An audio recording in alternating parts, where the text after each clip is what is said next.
And since women understand each other better than men understand women, and since men understand each other better than women understand men, these opposite sex responses will never be adequate unless men learn to understand women and women learn to understand men.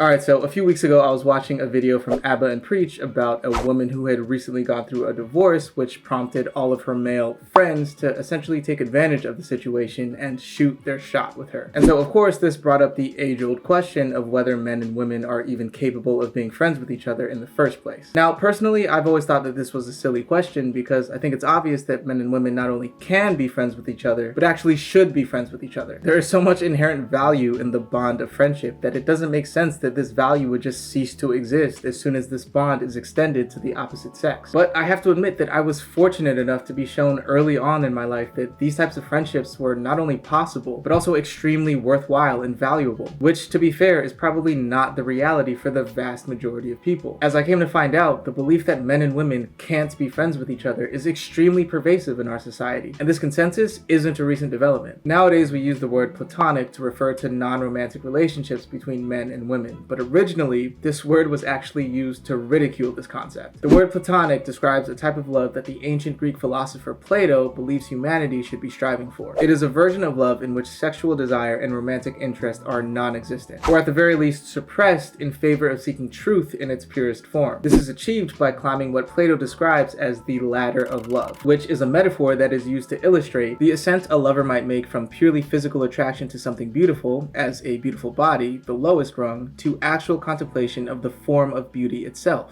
aka the highest rung. Now, Plato himself never actually used the word platonic. The first recorded uses of the term were documented in 17th century plays that found the concept of this non-sexual, non-romantic love between a man and a woman to be utterly ridiculous. And so the idea of platonic love was relegated to this lofty ideal that ultimately sounded nice, but was realistically unachievable. 4 centuries later, and the term platonic is no longer associated with truth-seeking endeavors or contemplations of the form of beauty itself. The term is now exclusively used to define non-romantic relationships between men and women. But the mockery and ridicule of the concept that was fomented in those 17th century plays still very much persists today.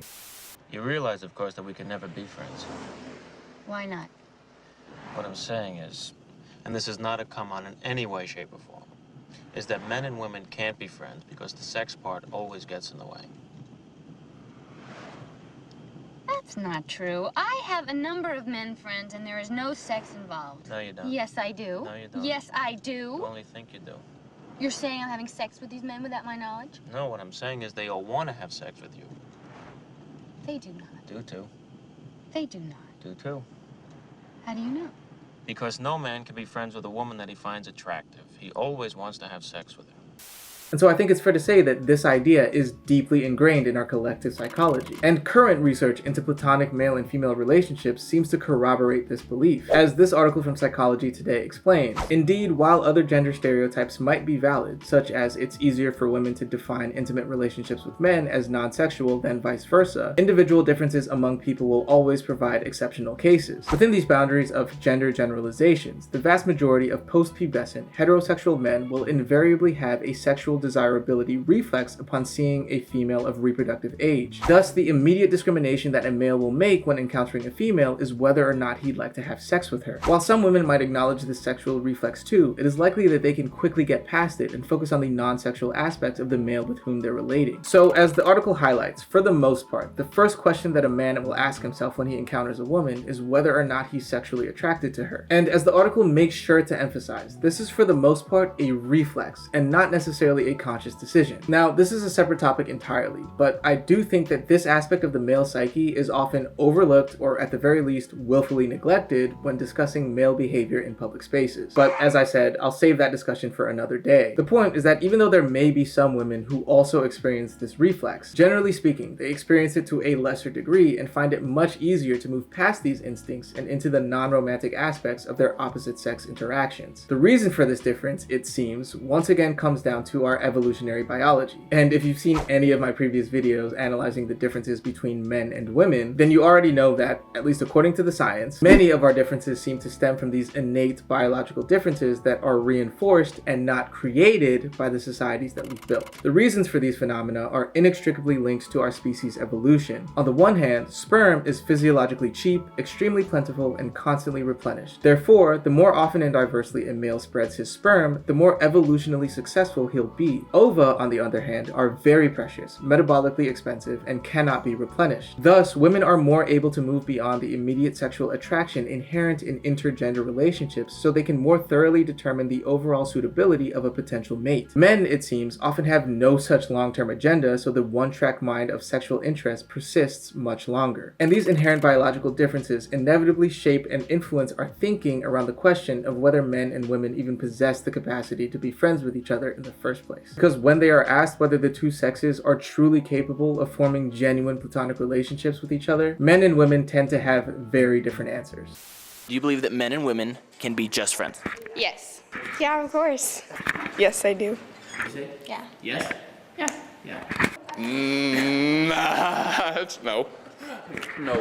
No. Yes. Yes. Yes. I don't believe so. No. I guess what I'm saying is no. Okay, good. And so, as we can see, this video perfectly corroborates the scientific research. Since male biology places a heavier burden on men to answer the question of romantic attraction immediately upon encountering a woman, men inevitably decide the extent of their intergender relationships based almost entirely on the answer to this question. In other words, if the answer is, yes, I do find her attractive, then to him, there is value in maintaining this relationship, even if he has to remain as a friend in the short term. But if the answer is, no, I do not find her attractive, then to him, there is no value in pursuing or maintaining this relationship. And since women are biologically predisposed to moving past this question, it is easier for them to maintain platonic relationships with men regardless of whether or not they are attracted to them. So given all of this information, we now have our answer, right? Men and women cannot in fact be friends with each other. If male biology makes it so difficult to look beyond and or suppress physical attraction, then we must just be better off not tampering with the natural state of things, correct? Well, actually no. Personally, I don't believe that this is the appropriate conclusion to draw from this data at all. Because all this data tells us is that yes, it is much more difficult for men to be friends with women who they're attracted to than it is for women to be friends with men who they're attracted to. But it does not tell us that there is no intrinsic value for men in establishing platonic relationships with women. Yes, it is much harder for men to suppress that initial reflex, and this must be acknowledged and considered. But just because it is more difficult does not mean that it isn't worthwhile. Additionally, this data says nothing of the potential for men to enter platonic relationships with women who they are not attracted to. The only reason men don't pursue these relationships is because they only see value in romantic partnerships with women, not platonic friendships with them. And so there is no point in pursuing any type of relationship with a woman who a man is not attracted to, because his lack of attraction has taken the potential for romance, aka where all the value lies, off the table. But this, I would argue, is where men get it wrong. And please, if you've seen my previous videos on the discourse surrounding the differences between men and women, then you know that I've spent a lot of time defending the actions and behaviors of men, especially in cases where those behaviors are largely condemned by society as a whole. But in this case, I'm sorry. I do believe that the stance that men shouldn't pursue friendships with women is entirely indefensible. I vehemently push back against the pop feminist rallying cry that men don't see women as human beings, because this claim is often misapplied and used in contexts where there was a simple miscommunication between the sexes that likely could have been solved with an open and honest discussion grounded by a genuine adherence to empathy. However, in this specific context, I actually do believe that this pop psychology talking point is appropriately applied, because instead of seeing women as individuals with interests and traits that men could potentially relate to, bond with, and learn from, as men do with their male counterparts, men instead see women first and foremost as romantic interests. And so all of those potentially interesting traits and characteristics are only worth exploring to men if they are within the bounds of a romantic relationship. In other words, instead of seeing women as interesting individuals with inherent value to offer men, regardless of whether or not they are romantically involved with them, men inadvertently overlook and diminish all of that potential value, and they place all of their focus on the very specific value that comes from being in romantic relationships with women. And so yes, I'm sorry, but not being able to see women as having anything to offer other than romantic romantic partnership is a relegation of their individuality and humanity. And so I urge men to try to push past that initial reflex to see the value in the person beyond their potential to fulfill the desire for a romantic partner. And on the flip side, I urge women to please try to understand that this process is in fact much harder for men than it is for women, because women on average aren't as stimulated by visual beauty and attraction as men are. As this article explains, men are visual. To begin with, it's essential to note that the literature specifically studying men's arousal patterns, gay as well as straight, has repeatedly emphasized their sensitivity to visual cues. As soon as the lust-inspiring image registers in their brain, they become turned on, not only physically, but psychologically too. Furthermore, women, on average, require more contextual romance than men in order to spark desire. Women are far less turned on by erotic images than by particular kinds of relationships, as they're typically dramatized or exaggerated in romance novels. Such fictive relationships can inflame their imagination with a strange sort of romanticism, however outrageous or hazardous their fantasies might be. At its extreme, think blood-sucking yet love-stricken vampires. And finally, women, on average, have lower sex drives than men. On average, men have higher sex drives, but about a third of women have a higher sex drive than the average male. And so, to be fair, men do have to do a lot more work in order to suppress these instincts and move past romantic interest than women do. But again, the belief that a behavior, concept, or in this case, a specific type of relationship isn't worthwhile or valuable to a specific group simply because it is more difficult for that group to engage with is, in my opinion, a fallacy. The reality is that male and female biology will always make certain activities or behaviors more difficult for men and women to engage with depending on the specific activity or behavior. But that doesn't mean that those activities or behaviors contain no benefits for the group that finds it more difficult. Just because women are less inclined and less equipped to undertake strenuous physical activity due to their lower levels of testosterone does not mean that they stand to gain no benefits from engaging in this behavior. And just because personal beautification, grooming, maintenance, and self-care are largely counterintuitive to most men does not mean that they stand to gain no benefit from engaging in this behavior as well. So yes, while it is imperative that we acknowledge our biological inputs and understand how they affect our thought processes and decision making, that doesn't inherently mean that we should always seek to build our relationships or our societies based entirely off of these inputs. Because if we were to abide by the research that has been conducted around male reproductive biology, then the logical conclusion that we would reach is that men should actually avoid long-term monogamous relationships. Remember that excerpt from the Psychology Today article? The more often and diversely a male spreads his sperm, the more evolutionally successful he'll be. So if we were to build our societies based off of the demands of our biology, then we should do away with the notion of long-term monogamous relationships, since this arrangement directly contradicts male biological instincts. In fact, there are numerous manosphere and red pill influencers who are actively promoting this ideal. And to be fair, the science that they're using to reach this conclusion isn't wrong, but objective metrics suggest that this relationship structure is actively detrimental to the fabric of human society.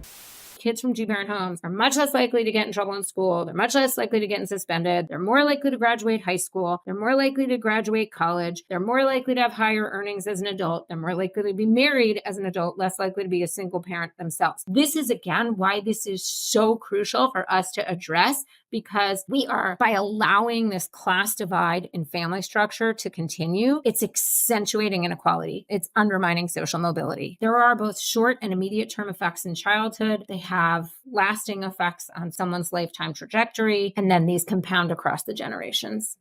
Additionally, there is plenty of research which confirms the psychological and physiological importance of the relationship between a father and a child. There's one thing I will tell a father after birth is put that baby on your chest. The reason for that is human babies are sensory beings, like a lot of little baby mammals. Their senses are very heightened. One of the senses that's not heightened is vision, but they are amazing at smelling. They're amazing at feeling and touch. So if you put them on your chest as a father, first of all, they smell you. And they start to smell who you are because they can't really see you. Secondly, a wonderful thing called biobehavioral synchrony happens. When you put a baby on your chest, their physiology starts to go into time with your physiology. So they'll come to the same temperature as you. Their heart rate will come to the same heart rate as you. Their blood pressure will come to the same blood pressure as you. Also, touch is the key releaser of bonding hormones. Oxytocin, dopamine, beta endorphin. If you want to release those, the best thing you can do is use touch. And it's really critical as the first interaction between a father and child.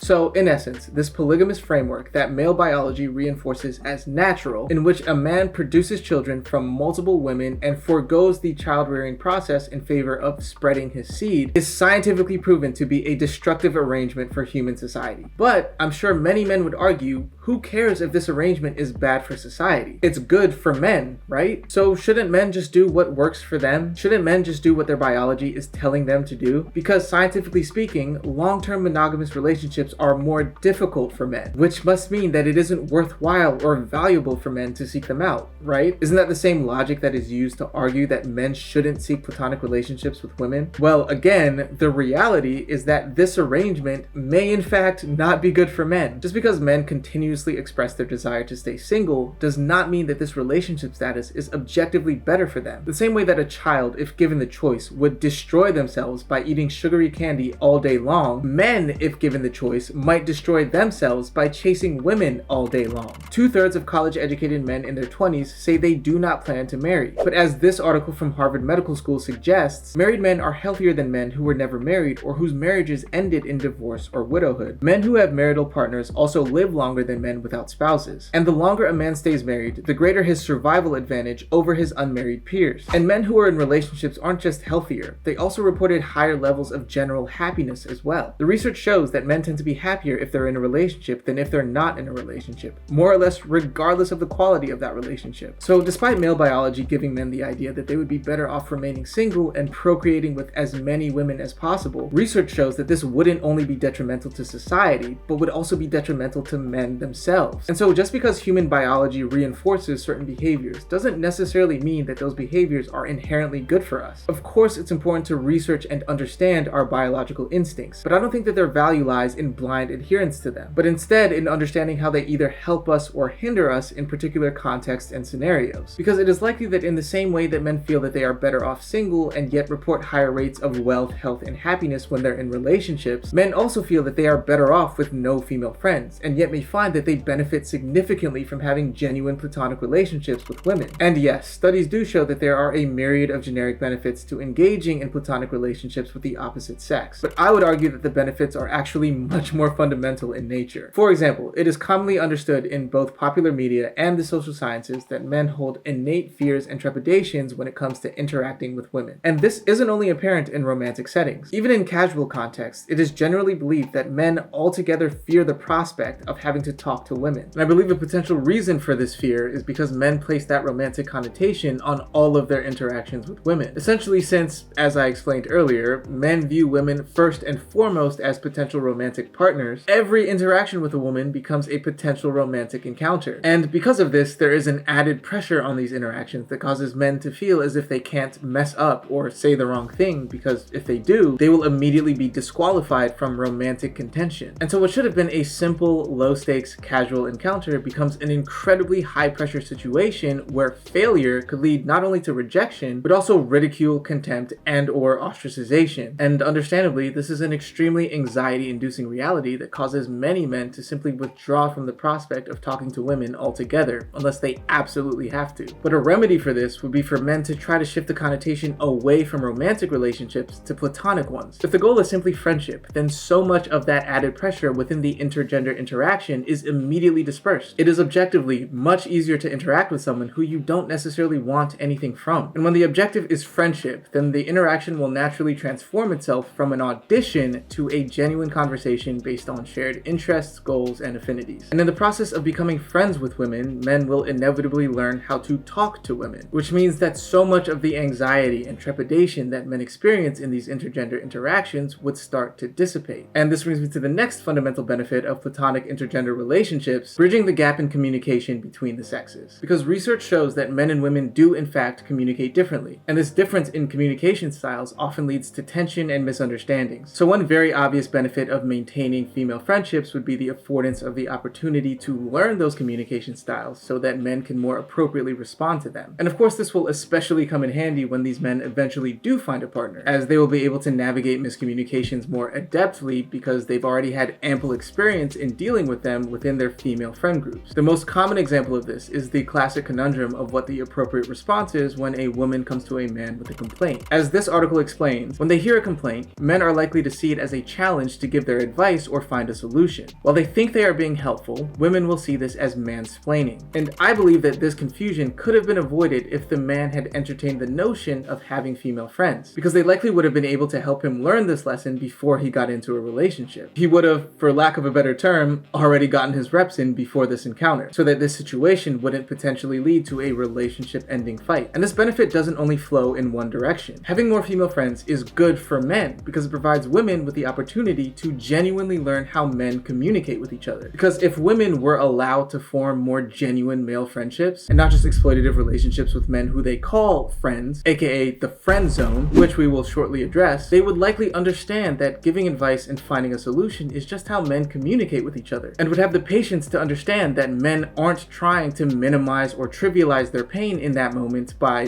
mansplaining, but are genuinely trying to help. It would be easier for them to see the intent behind a man's words because they would have seen it before in their male friend groups, and would therefore be more equipped to gauge the man's intent against how they received it. But because there is this gap in communication with no understanding in between, all women can do is compare these male responses against the responses that they would get from their largely female friend groups. And since women understand each other better than men understand women, and since men understand each other better than women understand men, these opposite sex responses will never be adequate unless men learn to understand women and women learn to understand men. In my last video about how society essentially treats men as if they are broken women, I talked about how male humor displayed in times of emotional turmoil is often derided and seen as an attempt to avoid emotional intimacy and connection, and how this belief has negatively impacted men who seek therapy and other avenues of mental health assistance. I share the example of a man who was chastised by his therapist for trying to cut the tension in their sessions with jokes, and how that almost closed him off from the process entirely. It was only thanks to a separate therapist who understood the intricacies of male communication that he was eventually able to get the help that he and his family needed. The therapist understood that male humor was an avenue towards emotional intimacy, not a rejection of it. And the point of that video was to show that this inability or refusal to understand male communication that was demonstrated by that initial therapist is perpetuated on a societal scale. But I think that if women were allowed to earnestly enter these male spaces and understand from a personal perspective how men interact with other men, and not just hear about it from social media, relationship blogs, and pop psychology articles, then it would do a lot to dispel the harmful notions that society and women have about men. And so the third fundamental benefit of intergender platonic relationships is that they allow men and women to bridge the gap in communication between the sexes and promote genuine understanding beyond the generic pop culture claims about the stereotypical behaviors of men and women. But I also want to stress the importance of forming true, genuine friendships between the sexes, because while yes, women have been more open to these types of relationships than men, some examples of these relationships are,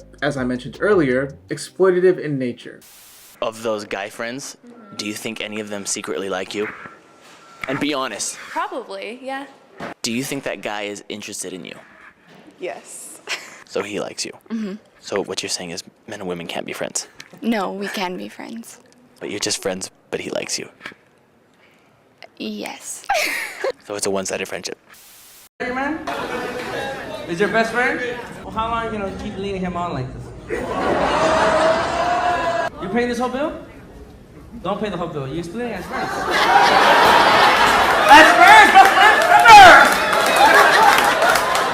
Because yes, it is selfish and one-sided to hang around with somebody who you know would jump at the opportunity to enter a relationship with you and essentially give them relationship duties like taking you out to events and paying your bills without any of the benefits of actually being in a relationship. This is the ubiquitous friend zone, and I just want to make it clear that this is not the type of relationship that I am advocating for because, again, this type of relationship is exploitative in nature. Now, obviously, not all current male-female relationships fall under the friend zone umbrella, but there are enough examples of this phenomenon that it has become a national conversation. And I feel that it's important to make the distinction between this type of friendship and what I'm truly advocating for here. A genuine platonic relationship between the sexes is one where the qualities, affinities, and goals of the individuals involved build the foundation of the friendship, not an unrequited hope for romantic partnership. And so when I say that it is important for men to befriend women, I must re-emphasize that this should not be done with the intent to eventually establish a romantic relationship with them. This is precisely the reason why so many men end up in the friend zone in the first place. And I'm sorry, but at that point, yes, it is their fault because they were only pretending to be friends with women while secretly hoping to one day manifest relationships with them, as we saw in the original example of the recently divorced woman. This is disingenuous in nature, and it's unfortunate because many men would likely have more romantic success if they instead pursued genuine platonic friendships with women, because another benefit of the these intergender relationships is that they open up alternative avenues for romantic pursuits, because women will have other female friends, and that goes for women too. Men will have other male friends. And while it is of course inadvisable for men to expand their intergender social circles with the explicit intent of finding a partner, again, this would just be the friend zone phenomenon with extra steps, the undeniable reality is that by pursuing deep and meaningful friendships with women, men will inevitably be exposed to more and more women through these intergender friendships, which means that at worst, men will have the opportunity to develop more valuable platonic relationships with women who share their interests, goals, and affinities. And at best, they might eventually find the person with whom they feel they can build a long-lasting romantic relationship with. The difference is in the intent. By purposefully seeking out genuine platonic relationships with women, men might inadvertently open the door to alternative avenues of romantic pursuits with other women. But by leading with romantic intent, men are inevitably shutting the door to meaningful friendships with women, and therefore by extension, shutting the door to any and all alternative avenues for finding love, essentially leaving them with nothing but the direct option, which, objectively speaking, hasn't really been working out that well for most men. And so I truly believe that outside of the generic benefits of friendship, platonic relationships with women will only be good for men, because again, they will help to demystify the feminine and combat male anxiety and trepidation by recontextualizing male-female interaction under a platonic connotation instead of a romantic one. They will bridge the gap of communication by allowing women to more comprehensively understand the intricacies of male communication, opening the door for more empathy and understanding. They will eventually reshape public perceptions of men by actively dispelling certain harmful notions held by women and society as a whole. They will eventually start to erode the stranglehold that the dreaded friend zone has on men, and they will provide opportunities for men to organically and authentically encounter potential romantic partners. And again, women are already open to the idea of platonic relationships with men, but it is men who are standing in the way of this process taking place, even though the potential benefits are abundant. And so while my previous videos outlined the necessary changes that society needs to make in order to be more accommodating of men, in this scenario, I do believe that it is men who need to be more accommodating to some of the ideas being put forth by society, and more specifically, by women. So men, let us please do away with the notion that we simply cannot suppress our biological urges in order to form deep and meaningful friendships with women. And women, please continue to reinforce the idea that men and women can in fact be friends, while still maintaining the patience and understanding that this is a much more difficult process for men than it is for women. And in the end, I truly believe that the gap between men and women can be closed if we just genuinely decide that we actually want to be friends with each other. But in any case, I think that's going to be it for this one. If you made it this far, thank you so much for indulging me. I don't know when I'll be able to put out another video, but I don't think that I'm done with this whole discussion around men and women. There's a lot more that I want to say on this topic, from double standards to online criticism to maybe even a little bit more on the friend zone. But the script was already way too long, so I'll save those topics for another time. Also, I just want to clarify that I'm not saying all of this as some expert in intergender relationships. This is all advice that I am also trying to take for myself. Not only do I currently not have a lot of female friends, I actually don't have many friends in general. I spend most of my time by myself, and I definitely don't make enough of an effort to socialize and expand my circles. So I just want to reiterate that I am not an expert here. I reached this conclusion from analyzing the research into this topic and also trying to understand my own personal history with platonic female friendships. And so please don't think that I'm some sort of relationship guru or that I've achieved everything that I'm advocating for here. I'm probably much worse at applying this mindset than most of the people watching right now. I just genuinely believe that approaching things this way will not only be good for me, but also for society in general. And so that's why I wanted to share this. In any case, before I go on for another 20 minutes, thanks again for watching. I do hope this all made sense, but as always, if it didn't, please feel free to let me know why so that I can try to address any misconceptions in the comments. But with that said, I wish you all the very best going forward. Take care of yourself, and I will see you in the next one. Peace, and be easy.